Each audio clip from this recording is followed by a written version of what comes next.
Hey, this is Aaron with BSTracker. I'm going to run this video by MSNBC about the Trump versus Harvard situation through AI to check for bias, emotional manipulation, and exaggeration. Take everything here with a grain of salt. My goal is never to tell you what to think, but to help you see what's going on beneath the surface. Remember, bias doesn't always mean something is false, it just affects how the message is framed. Please like and subscribe if you want to see more of this content. Starting off with a brief overview of the situation as neutral as possible, the Trump administration issued a policy directive that, according to Harvard, would restrict or terminate its ability to enroll international students, potentially revoke its tax-exempt status, and cancel certain federal grants. Harvard obtained a temporary restraining order and is now in court seeking to have the policy blocked entirely.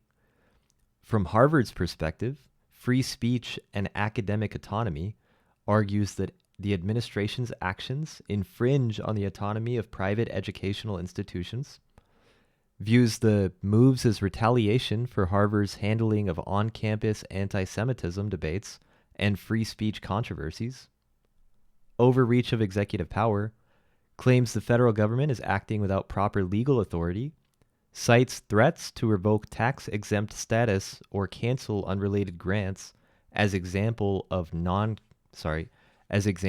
unconstitutional punishment. Disproportionate response notes that the trigger for these actions was a mistaken letter or overreaction to campus events, doesn't justify broad punitive measures. For the Trump administration's perspective, they argue that accountability for anti-Semitism justify actions as necessary to address what it calls Harvard's inadequate response to anti-Semitic incidents and hostile campus climate. It frames the policy as part of a broader effort to ensure federal funds do not support institutions tolerating hate speech or discrimination. Conditions on federal funding, it argues that tax-exempt status and grants are privileges that can be tied to compliance with national values or policies. Emphasizes the government's right to set standards for institutions that receive taxpayer support. The cultural pushback sees elite universities like Harvard as biased against conservatives and unaccountable to the public.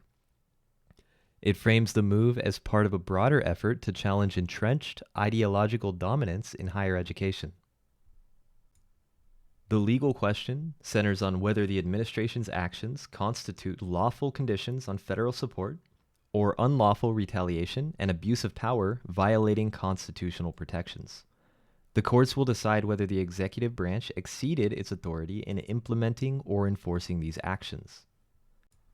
Now, looking at the original video, we start off with a bias and framing rating of a 3 out of 10. The title frames Trump's actions as authoritarianism from the outset. Language like cripple, strangle, all-out war reinforces this hostile framing.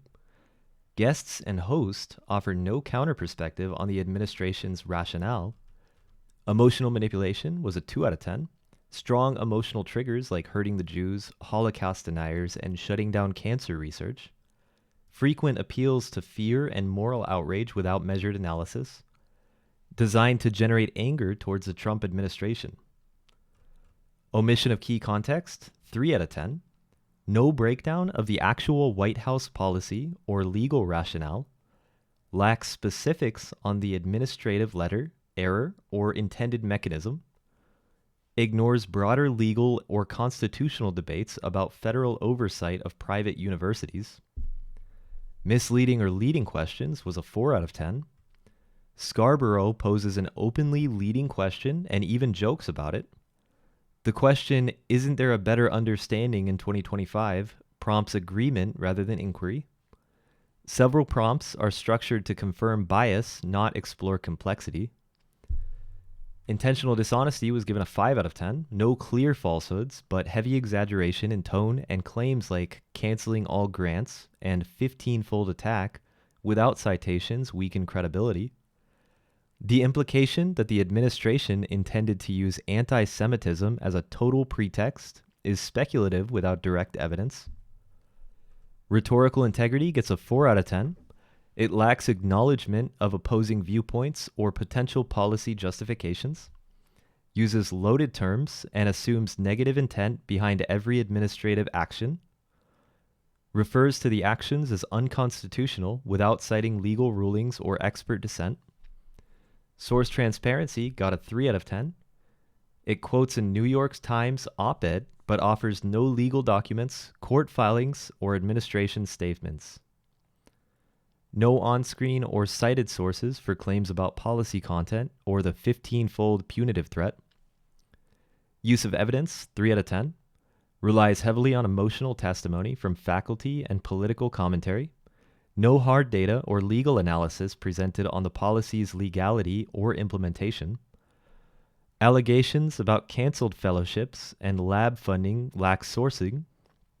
The straw man risk was a 3 out of 10. Constructs a narrative of Trump targeting Harvard purely out of spite or to please a right-wing base.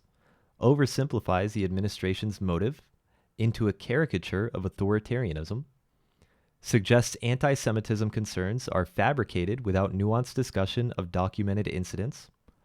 Terminology exaggeration got a 2 out of 10, uses words like war, strangle, and authoritarianism without restraint, compares administrative policies to dictatorship behavior and Nazi sympathy.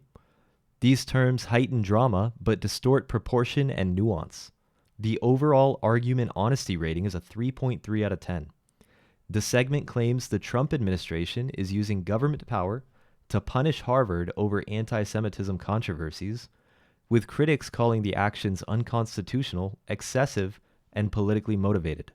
It portrays the situation as part of a broader authoritarian war on elite institutions. If you enjoyed this video, please don't forget to like and subscribe. I would love to hear your thoughts down in the comment section, and I will see you in the next one.